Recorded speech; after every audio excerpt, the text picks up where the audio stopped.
Bismillahirrahmanirrahim. Assalamualaikum warahmatullahi wabarakatuh.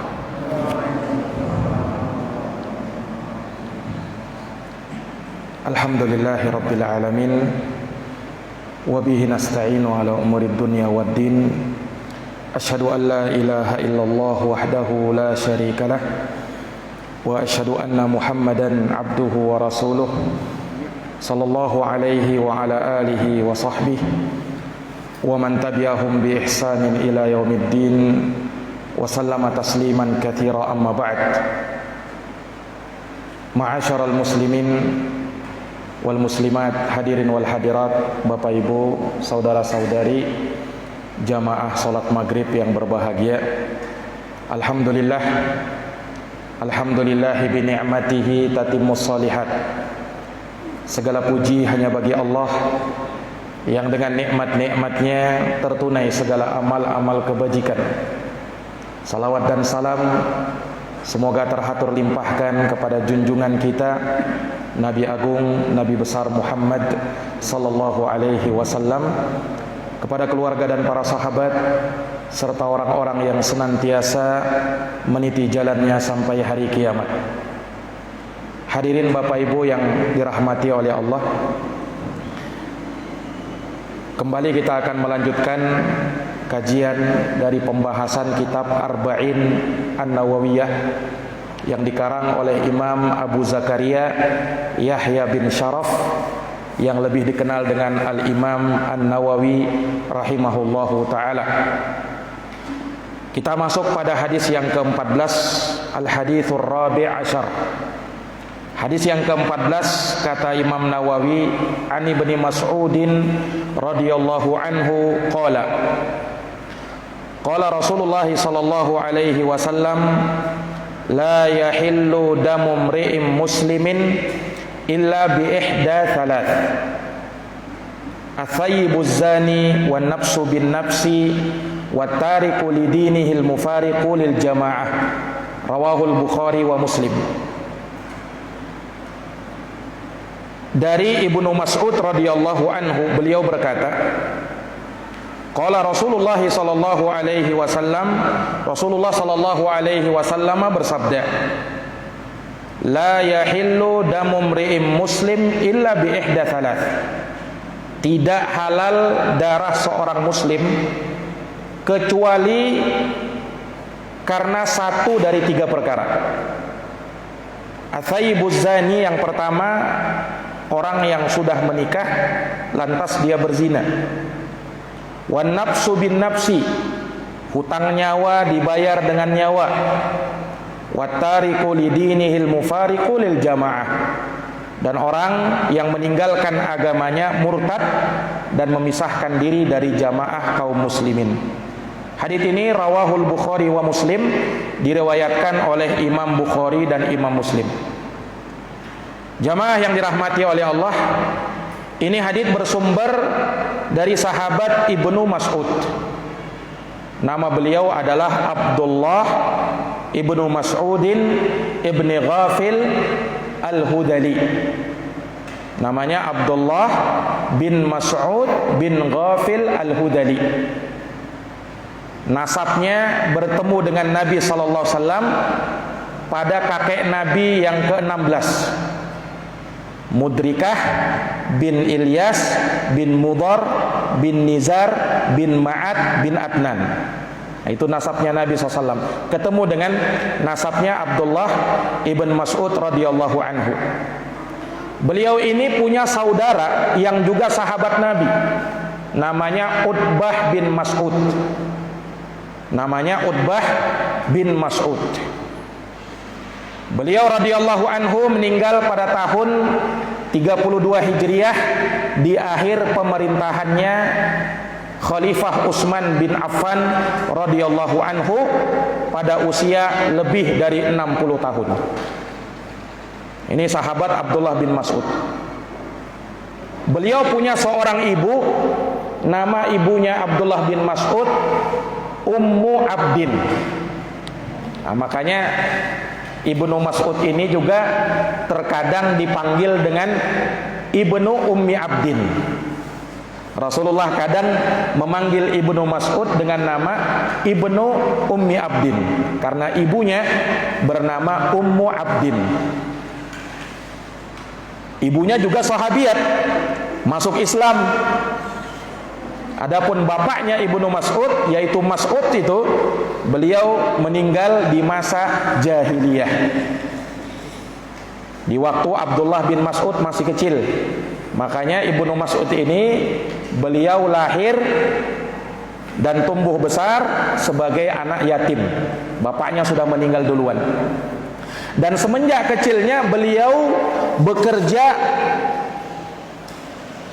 mengembala kambing. Ini kerjaannya Abdullah bin Mas'ud radhiyallahu taala anhu. Kunyah beliau, nama sapaannya, beliau bernama Abu Abdurrahman. Ini nama sapaannya, kunyah kalau kita bilang. Karena dia punya anak yang bernama Abdurrahman, maka dia Abu Abdurrahman Abdullah bin Mas'ud. Nah, beliau ini termasuk sahabat minas sabiqin al-awwalin, sahabat yang pertama-tama masuk Islam. Dalam sebagian riwayat menyebutkan sahabat Ibnu Mas'ud ini masuk Islam orang yang ke-26.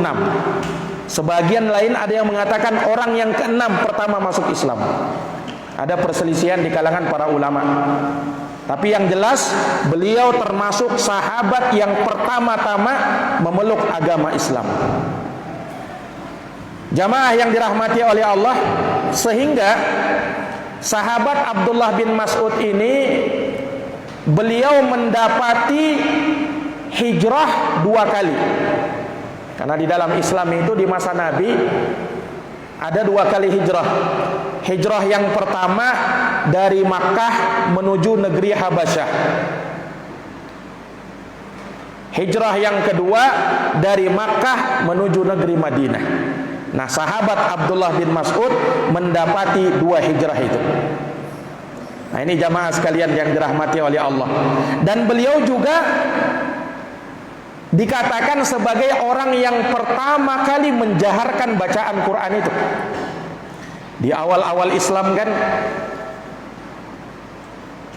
Nabi dan para sahabat belum berani menampakkan Islam itu secara terang-terangan, masih sembunyi-sembunyi mereka.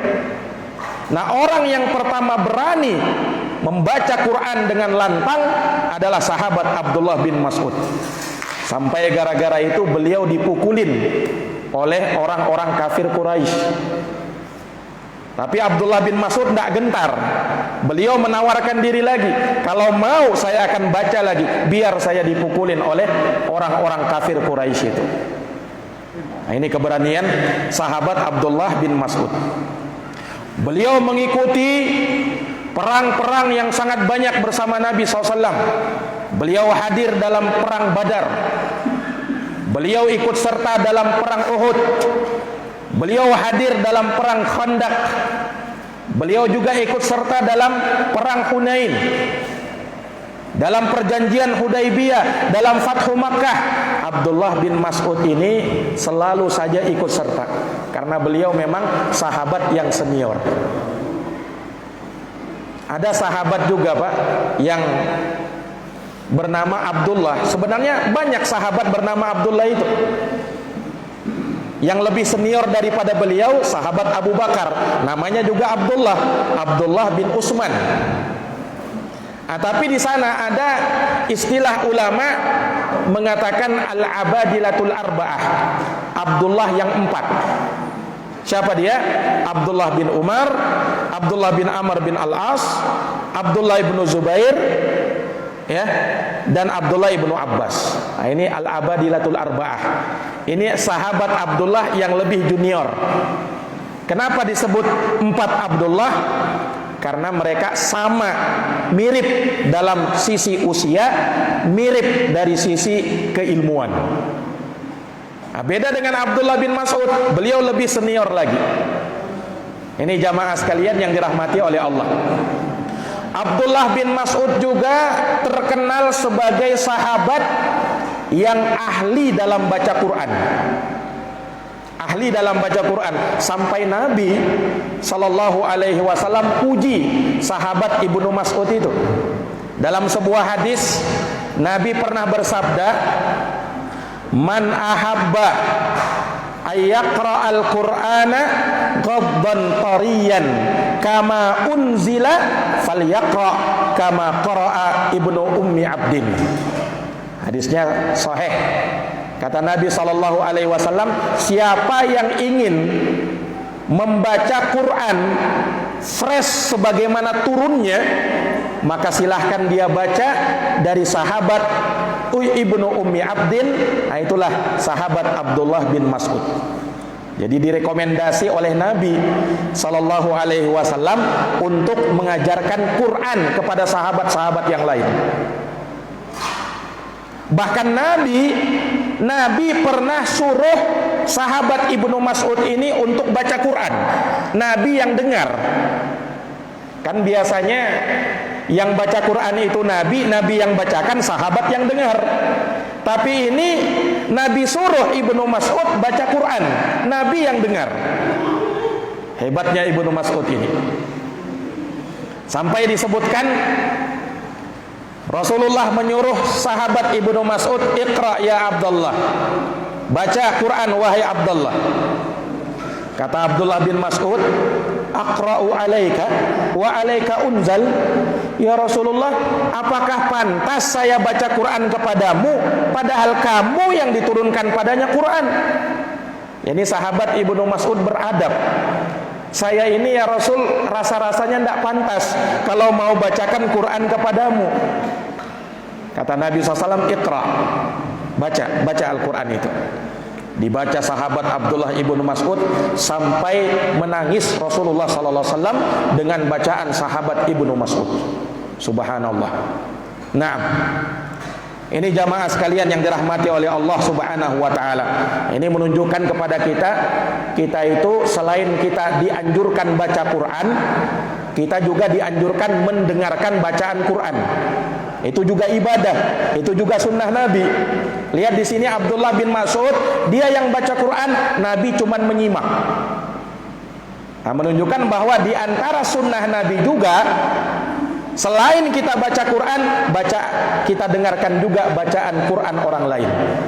Terkadang dengan kita mendengarkan bacaan Quran dari orang lain, itu juga bisa menjadi motivasi kita untuk mengambil manfaat dari Quran itu. Dan pahalanya sama seperti orang yang membaca. Makanya di dalam Quran Allah berfirman, Allah Subhanahu wa taala menyatakan, "Fa idza quri'a 'alaihimul Qur'an." Kalau dibacakan kepadamu Quran, fastami'u lahu wa ansitu. Maka diamlah, simak baik-baik itu bacaan Quran. Jangan bacaan Quran disetel, bacaan Quran disebutkan, disuarakan, kemudian kita sibuk dengan pembicaraan yang lain. Bacaan Quran kalau sudah disetel, kita dengarkan baik-baik, simak, la'allakum turhamun, supaya kalian mendapatkan rahmat dari sisi Allah Subhanahu wa ta'ala. Nah, ini jamaah sekalian yang dirahmati oleh Allah. Beliau selain orang yang ahli baca Quran, beliau juga ahli dalam menafsirkan Quran. Sampai diakui ilmunya oleh para sahabat yang lain. Kata sahabat Abdullah bin Mas'ud sendiri, "Walladzi nafsi biyadih." Demi Allah, demi yang jiwaku berada di tangannya, ma min suratin unzilat, tidak ada satupun surat yang diturunkan illa wa ana a'lamu aina unzilat, melainkan saya benar-benar tahu di mana itu ayat turun. Wala ayatun min kitabillahi unzilat illa wa ana a'lamu fima unzilat, dan tidak ada satupun ayat yang turun kepada Nabi melainkan aku tahu tentang peristiwa apa ayat itu turun kepada Nabi. Bayangkan, beliau betul-betul mahir di dalam masalah Quran ini. Di lain kesempatan Ibnu Mas'ud juga mengatakan, "Lau a'lamu anna ahadan a'lamu minni bi kitabillah la raqibtu ilaihi." tablughuhul matiyah la raqibtu ilaihi. Seandainya aku tahu ada orang yang lain, kata sahabat Ibnu Mas'ud, yang lebih alim tentang Quran daripada aku, niscaya aku akan menuju ke rumahnya, aku akan ambil ilmu darinya. Ini Abdullah bin Mas'ud berkata seperti ini bukan untuk menyombongkan diri ya, bukan. Tapi beliau menyebutkan hal ini karena memang wakil, realitanya begitu. Dan beliau ingin memotivasi manusia supaya belajar Quran dengan baik, belajar Quran dari ahlinya. Nah, ini jamaah sekalian yang dirahmati oleh Allah. Beliau selain ahli tafsir, beliau juga ahli fikihnya sahabat. Makanya luar biasa Ibnu Mas'ud ini, ulamanya sahabat, ahli fikihnya sahabat. Beliau yang diutus oleh Umar bin Khattab ke negeri Kufah untuk mengajari orang-orang Kufah tentang fikih di dalam Islam. Sampai dari sanalah lahir mazhab Hanafi dengan imamnya Al-Imam Abu Hanifah yang berada di Kufah ketika itu. Nah, ini jamaah sekalian yang dirahmati oleh Allah. Jadi beliau sangat alim. Tapi sahabat Ibnu Mas'ud ini, beliau punya kekurangan dari sisi fisiknya. Disebutkan Abdullah bin Mas'ud ini orangnya kurus, pendek, kakinya kecil sebelah. Disebutkan seperti itu. Sehingga diceritakan suatu hari sahabat Abdullah bin Mas'ud ini tatkala ingin memanjat pohon siwak, ingin ngambil kayu siwak, kemudian dilihat oleh para sahabat, bertiup angin kencang, tersingkaplah kakinya Abdullah bin Mas'ud, dilihat oleh para sahabat. Sahabat yang melihat kakinya Abdullah bin Mas'ud tertawa. Ditegur sama Nabi SAW, mimma tadhakun, kenapa kalian tertawa? Kata sahabat, ya Nabi Allah, min diqqati saqaihi, wahai Nabi Allah, kami tertawa karena lucu melihat kakinya Abdullah bin Mas'ud. Maka Rasulullah langsung mengatakan, walladzi nafsi biyadih, demi Allah, lahuma athqalu fil mizani min Uhud, sungguh kakinya Abdullah bin Mas'ud jika ditimbang dengan gunung Uhud, niscaya kakinya lebih berat daripada gunung Uhud. Subhanallah, rekomendasi dari Nabi SAW kepada sahabat Abdullah bin Mas'ud. Iya, jangan kau remehkan ini orang, walaupun fisiknya begini, kakinya begitu, tapi dia orang yang alim, dia orang yang beriman, dia orang yang pertama-tama masuk Islam. Ini jamaah sekalian yang dirahmati dan dimuliakan oleh Allah. Nah, inilah biografi singkat dari sahabat Abdullah bin Mas'ud yang meriwayatkan hadis yang tadi kita bacakan. Beliau berkata, qala Rasulullah sallallahu alaihi wasallam, Rasulullah sallallahu alaihi wasallam bersabda, la yahillu damu mri'im muslim, tidak halal darah seorang muslim. Tidak halal berarti haram. Dalam Islam itu hukum ada 5. Kalau dia perintah dan tegas perintahnya, berarti wajib hukumnya. Kalau dia perintah tapi kurang tegas perintahnya, hukumnya sunnah. Kalau dia larangan, tegas larangannya, hukumnya haram. Kalau dia larangan tak tegas larangannya, hukumnya makruh. Kalau tidak diperintah dan tidak dilarang, hukumnya mubah. Nah, di sini Nabi mengatakan la yahillu, tidak halal, artinya haram. Damu mri'im muslim, darah seorang muslim. Dalam riwayat lain ditambahkan syahida alla ilaha illallah, yang bersaksi bersyahadat bahwa tidak ada Tuhan yang berhak disembah kecuali Allah, wa anni Rasulullah, dan aku adalah utusan Allah. Tidak halal darah mereka ini illa bi ihda thalath, kecuali dengan salah satu dari 3 perkara. Nah, kalau dia melakukan 1 dari 3 ini, halal darahnya, kata Rasulullah. Apa itu?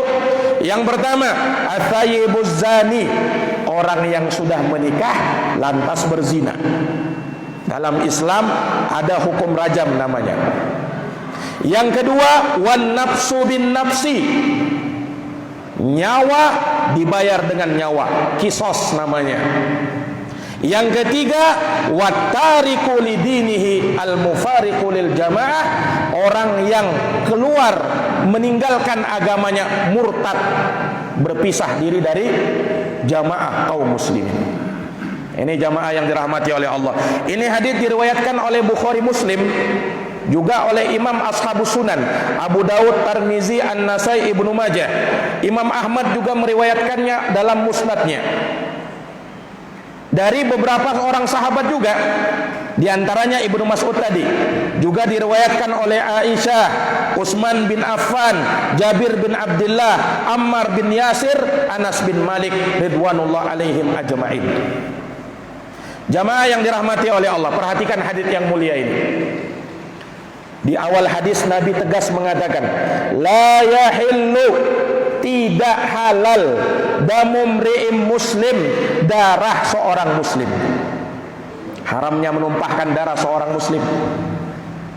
Karena darah seorang muslim itu terhormat di sisi Allah Subhanahu wa taala, tidak boleh ditumpahkan, apalagi dibunuh. Disebutkan di dalam hadits-hadits yang sangat mutawatir dan ayat-ayat yang sangat banyak menerangkan hukuman berat orang yang menumpahkan darah seorang muslim. Di dalam surat An-Nisa ayat 93, Allah Subhanahu wa taala berfirman, "Wa may yaqtul mu'minan muta'ammida." Barang siapa yang membunuh seorang mukmin dengan sengaja, fajazauhu jahannam, balasannya neraka jahannam, khalidan fiha, kekal di dalam neraka jahannam, wa ghadiballahu alaih, Allah murka kepadanya, wa la'anah, melaknatnya, wa a'adda lahu adaban azima, dan menyiapkan azab yang besar untuknya. Luar biasa hukuman orang membunuh ini. Perhatikan balasannya, neraka jahanam, kekal di dalam neraka jahanam, Allah murka, Allah melaknat, menyiapkan azab yang besar. 5 hukuman orang yang apa? Membunuh seorang muslim. Bukan main-main. Ini jamaah yang dirahmati dan dimuliakan oleh Allah. Makanya disebutkan kisah, sering kita mungkin dengar kisah tentang 2 orang anak Adam alaihissalam. Kata ulama ahli tafsir, yang satu bernama Qabil, yang satu bernama Habil. Si Qabil membunuh si Habil, padahal sudah diingatkan haramnya membunuh itu. Tapi si Qabil ini karena irinya dengan si Habil, dia bunuh saudaranya. Karena peristiwa ini disebutkan di dalam Al-Quran, Allah Subhanahu wa ta'ala menyatakan di dalam surat Al-Maidah ayat 32, min ajli dzalik, karena sebab perkara itu, kata Allah, katabna ala bani Israel, kami telah tetapkan atas Bani Israel, annahu man qatala nafsan, barang siapa yang membunuh satu jiwa, bighairi nafsin, tanpa dia membunuh jiwa yang lain, au fasadin fil ard, atau berbuat kerusakan di muka bumi, faka'annama qatalan nasa jami'a, maka seakan-akan dia telah membunuh seluruh manusia. Dia bunuh satu orang bagaikan dia membunuh seluruh manusia, kata Allah dalam surat Al-Maidah ayat 32. Jamaah yang dirahmati dan dimuliakan oleh Allah. Dan anak Adam yang pertama yang mencontohkan membunuh itu, setiap kali ada orang yang membunuh dengan kezaliman, dia juga ikut menanggung dosanya. Disebutkan di dalam hadis riwayat Bukhari dan Muslim, kata Nabi SAW, la tuqtalu nafsun zulman illa kana ala bni Adam al-awwal kiflun min damiha li'annahu awwalu man sannal qatl. Kata Nabi, tidaklah ada satu jiwa yang terbunuh dengan kezaliman melainkan anak Adam yang pertama, dia yang menanggung darahnya tersebut, dia juga yang menanggung dosanya tersebut. Kenapa? Karena dia yang pertama mencontohkan pembunuhan. Belum terjadi pembunuhan di muka bumi, dia yang pertama. Setiap kali ada terjadi pembunuhan, dia yang juga ikut menanggung dosanya. Ini jamaah yang dirahmati dan dimuliakan oleh Allah Subhanahu wa taala. Ya. Makanya dosa besar orang yang melayangkan jiwa seseorang, apalagi dia muslim, apalagi dia mukmin.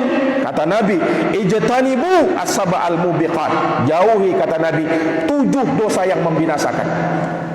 7 dosa yang membinasakan. Salah satunya, kata Nabi sallallahu alaihi wasallam, wa qatlun nafs allati harramallahu illa bil haqq, dan membunuh seseorang tanpa hak, tanpa alasan yang dibenarkan. Ini jamaah sekalian yang dirahmati dan dimuliakan oleh Allah. Makanya Pak, Nabi selalu ingatkan terkait dengan darah ini. Dalam Hajjatul Wada, Hajjatul Wada itu terkenal dalam sejarah haji perpisahannya Nabi. Nabi berkhutbah di hadapan para sahabat. Di antara yang Nabi sampaikan kepada sahabat, Nabi tanya kepada sahabat, wahai sahabatku, ini negeri apa ini? Para sahabat menjawab, Allahu wa rasuluhu a'lam. Allah dan Rasulnya yang lebih tahu. Padahal mereka tahu ini negeri Makkah ini. Mereka heran, kok Nabi tanya lagi? Kata Rasulullah, bukankah ini negeri Makkah? Bala ya Rasulullah. Betul ya Rasul, ini negeri Makkah. Kata Nabi SAW, bulan apa ini? Sahabat mengatakan, Allahu wa rasuluhu a'lam. Allah dan Rasulnya yang lebih tahu. Padahal mereka tahu ini bulan Dzulhijjah. Tapi mereka heran, kenapa Nabi tanya lagi? Mereka katakan, Nabi bersabda, bukankah ini bulan Dzulhijjah? Bala ya Rasulullah. Betul ya Rasul. Nabi tanya lagi, ini hari apa wahai sahabatku? Allahu wa rasuluhu a'lam. Allah dan Rasulnya yang lebih tahu. Kata Nabi, bukankah ini hari Arafah? Bukankah ini hari Arafah? Nabi tahu, sahabat juga tahu sebenarnya. Kata para sahabat, betul ya Rasulullah. Rasulullah mengungkapkan, ala inna dima'akum wa amwalakum wa a'radakum haramun alaikum ka hurmati yaumikum hada fi syahrikum hada fi baladikum hada.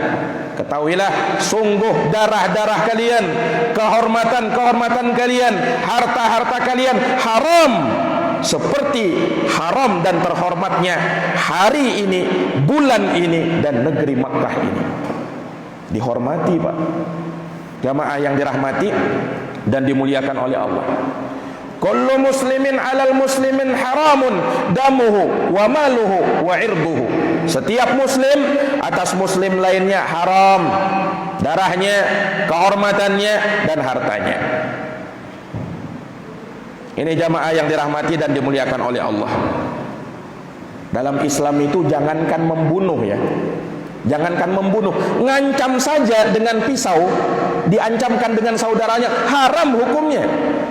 Man hamala alaina silah falaysa minna. Siapa yang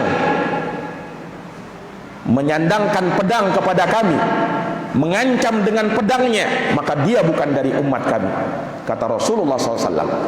Rasulullah itu kalau melihat sahabat bawa pedang, bawa senjata tajam, Nabi suruh supaya ujungnya dipegang, ditutupi. Supaya apa? Supaya jangan sampai melukai orang lain. Subhanallah. Itu saja dijaga, apalagi sampai menumpahkan.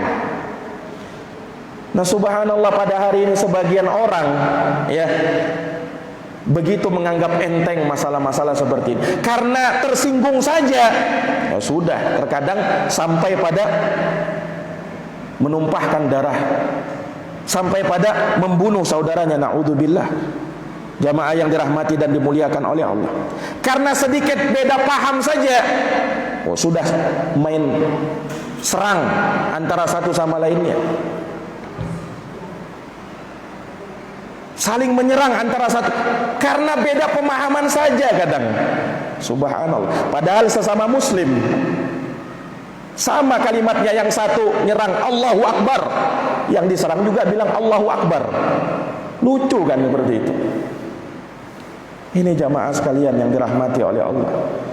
Makanya seorang muslim, ingat hadis yang pernah kita baca sebelumnya, ya, saudara bagi muslim yang lainnya. La yu'minu ahadukum hatta yuhibba li akhihi ma yuhibbu li nafsihi.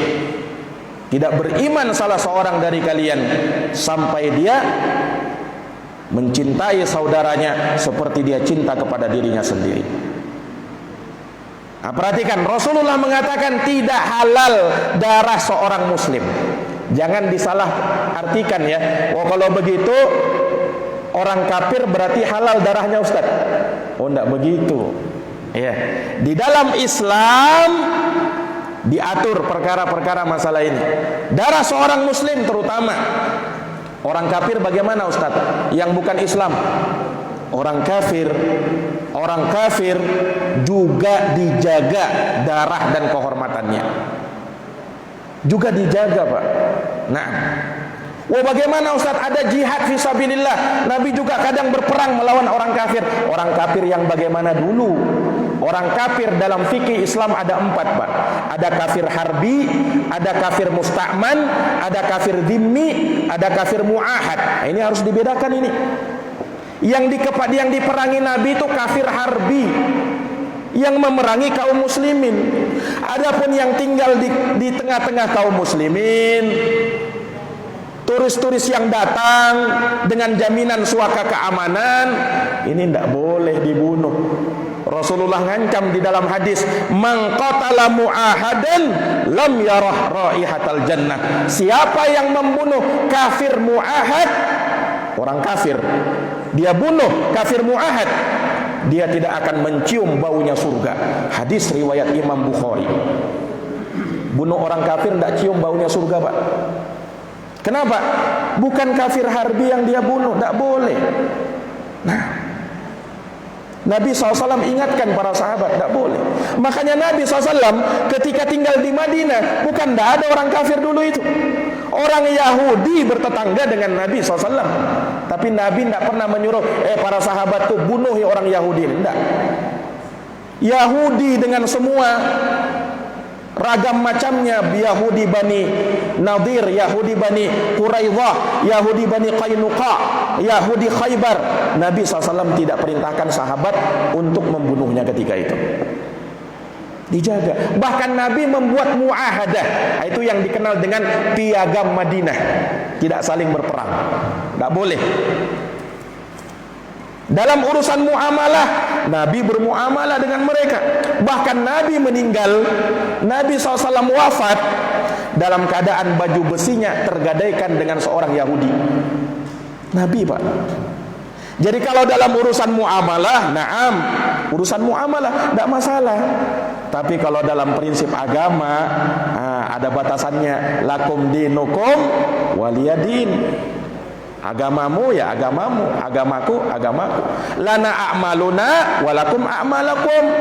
Bagi kami amalan kami, bagi kalian amalan kalian. Inilah toleransi, bukan toleransi yang kebablasan. Orang kafir merayakan, kita juga ikut merayakan. Tidak boleh yang seperti itu. Ada batasan-batasannya. Ini jamaah sekalian yang dirahmati dan dimuliakan oleh Allah Subhanahu wa ta'ala. Naam. Jadi mereka yang seperti ini dijaga darah-darahnya. Ya. Haram untuk dibunuh, haram untuk ditumpahkan darahnya. Yang ada itu Nabi berperang melawan kafir harbi, yang memang melawan kaum muslimin, ingin memerangi kaum muslimin, bukan kafir mu'ahad. Kafir mu'ahad itu yang ada perjanjian antara kita dengan mereka untuk tidak saling berperang dalam kurun waktu yang telah disepakati. Kalau kafir dhimmi, kafir yang hidup di tengah kaum muslimin, dia membayar upeti pada setiap tahunnya, diserahkan kepada pemerintah kaum muslimin. Kafir musta'man, orang kafir yang juga hidup di tengah-tengah kaum muslimin dengan jaminan keamanan dari pemerintah. Ini tidak boleh untuk dibunuh.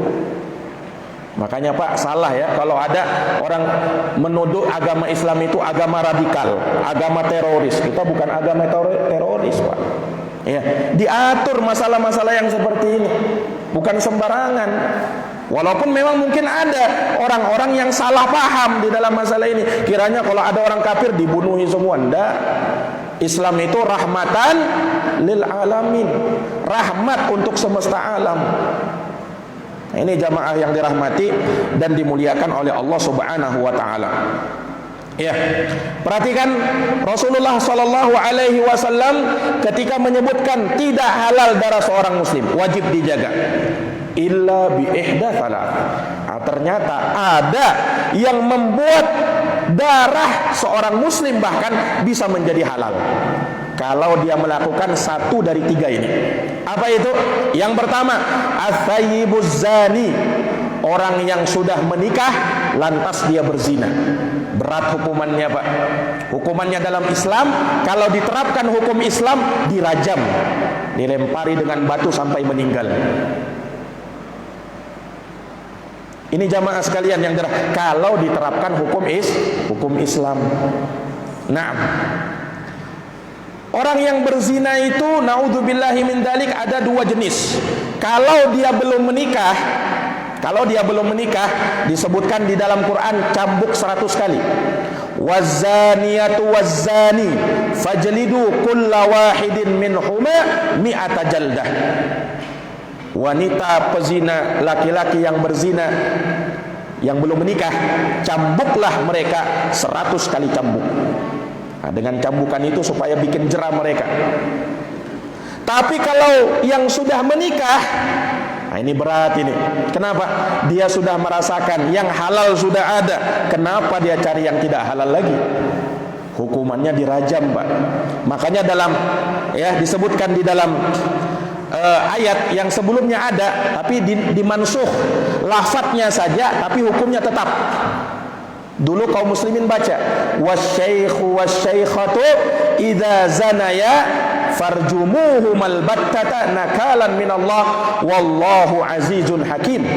Laki-laki dan perempuan yang sudah menikah lantas dia berzina, rajamlah mereka sebagai balasan dari Allah Subhanahu wa taala, hukuman dari Allah, dan Allah Maha Perkasa lagi Maha Bijaksana.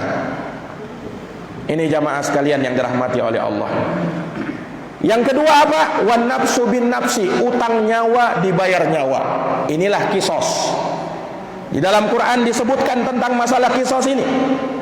Dan Allah Subhanahu wa taala menyebutkan walakum fil qisasi hayatun. Kalian dalam hukum kisos itu ada kehidupan. Ada kehidupan. Hayatun ya ulil albab la'allakum tattaqun, supaya kalian bertakwa. Jadi jangan sampai ada yang mengira Islam itu hukumnya sangat sadis ya. Nyawa, hutang nyawa dibayar dengan nyawa. Orang yang berzina menikah dirajam. Tidak seperti itu, Pak. Islam itu justru agama rahmat. Kalau di luar sana orang menghukum sadis-sadis, hukuman matinya digantung, disetrum sampai mati, disuntik dengan suntikan mematikan. Itu kejam, Pak. Ada dalam hukum menurut penelitian hukum kematian itu yang paling ringan itu sebenarnya hukum Islam. Karena langsung dipenggal misalnya kepalanya. Nah, itu yang paling ringan, kematian yang paling ringan kata ahli yang meneliti dalam masalah itu. Rahmat. Dan lihat, dalam hal tersebut ada kehidupan. Kenapa? Ketika orang ingin melakukan perbuatan yang sama, dia pikir-pikir dulu. Oh, kalau saya lakukan ini hukumannya berat. Beda kalau hanya sekedar cuman di penjara setahun 2 tahun. Nah, paling saya di penjara setahun 2 tahun, kemudian lepas lagi. Tapi kalau dalam Islam lihat, makanya Allah katakan walakum fil qisasi hayatun ya ulil albab la'allakum tattaqun. Perhatikan, dalam hukum qisas itu ada kehidupan bagi kalian, wahai orang-orang yang berakal, agar kalian bertakwa kepada Allah Subhanahu wa taala. Yang ketiga apa? orang-orang yang meninggalkan agamanya, yang memisahkan diri dari jamaah alias murtad. Nabi bersabda, man baddala dinahu faqtuluh, siapa yang merubah agamanya maka bunuhlah dia. Ini jamaah sekalian, tapi jangan sampai hadits ini disalahpahami juga ya. Ini hadits yang menerapkan hukumnya bukan masing-masing orang, tapi yang menerapkannya penguasa kalau mereka menerapkan hukum Islam. Kalau mereka menerapkan hukum Islam, kalau tidak diterapkan hukum Islam, tidak ada main hakim sendiri di dalam Islam itu.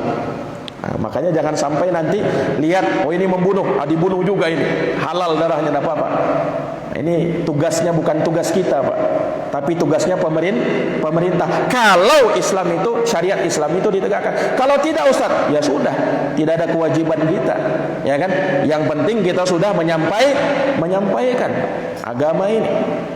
Nah, ini jamaah yang dirahmati dan dimuliakan oleh Allah. Lihat, termasuk dalam hal ini orang-orang yang memisahkan dirinya dari jamaah, yang melakukan pemberontakan kepada pemerintah yang sah. Nah, makanya di dalam Islam itu para perampok misalnya, pembegal, ya, ini boleh untuk dibunuh di dalam Islam ya, dalam fikih Islam. Demikian pula para teroris. Ya, disebutkan ayatnya dalam Quran, Pak, dalam surat Al-Maidah ayat 33. Innama jazaa'ul ladzina yuharibunallah wa rasulah, sesungguhnya balasan orang-orang yang memerangi Allah dan Rasulnya, wa yas'auna fil ardi fasadan, dan berusaha membuat kerusakan di muka bumi. Apa balasannya? Ayyuqattalu, mereka dibunuh, au yusallabu, mereka disalib, au tuqatta'a aydihim wa arjuluhum min khilaf, atau dipotong kaki dan tangannya secara bersilang, au yunfau minal ard, atau diasingkan dari tempat tinggalnya. Dzalika lahum khizyun fid dunya, yang demikian itu sebagai bentuk kehinaan baginya di dunia, walahum fil akhirati adzabun azim, dan baginya di negeri akhirat ada azab yang lebih besar lagi. Kata ulama, ini ayat hukuman bagi para teroris yang membuat kerusakan di muka bumi, dibunuh hukumnya. Sama dengan orang-orang yang ingin melakukan kudeta, pemberontakan dengan pemerintah yang sah. Ia tembaki para aparat misalnya, ia musuhi, ia ingin melakukan pemberontakan. Ini boleh untuk dibunuh, karena dia ingin melakukan apa? Pemberontakan. Tak boleh yang seperti ini. Selain daripada itu, ini yang tidak diboleh. Makanya Pak, makanya di dalam Islam itu diatur perkara-perkara yang seperti ini. Darah seorang muslim asalnya haram ditumpahkan, kecuali kalau dia melakukan perkara-perkara yang melanggar. Ada kaidah-kaidah hukumnya, dan itu pun yang menerapkan bukan sembarang orang, tapi yang menerapkannya adalah pemerintah, penguasa, kaum muslimin, bukan masing-masing orang. Bukan masing-masing orang. Nah, ini para jamaah yang dirahmati dan dimuliakan oleh Allah. Naam. Wallahu taala alam bisawab. Demikian kajian kita pada malam hari ini, ya, yang mana di dalam hadits yang kita bacakan pada malam ini memberikan pelajaran kepada kita untuk kita benar-benar menjaga darah, kehormatan, harta kaum muslimin. Tidak boleh untuk ditumpahkan, tidak boleh untuk dirampas, tidak boleh untuk dihinakan atau dilecehkan. Nah, kecuali manakala melakukan pelanggaran-pelanggaran seperti yang disebutkan di dalam hadits yang mulia ini. Wallahu alam bisawab. Demikian kajian kita, lebih dan kurangnya mohon dimaafkan. Hadanallahu wa iyyakum ajma'in. Subhanakallahumma wa bihamdika asyhadu an la ilaha illa anta astaghfiruka wa atubu ilaik. Walhamdulillahi rabbil alamin. Wassalamu alaikum warahmatullahi wabarakatuh.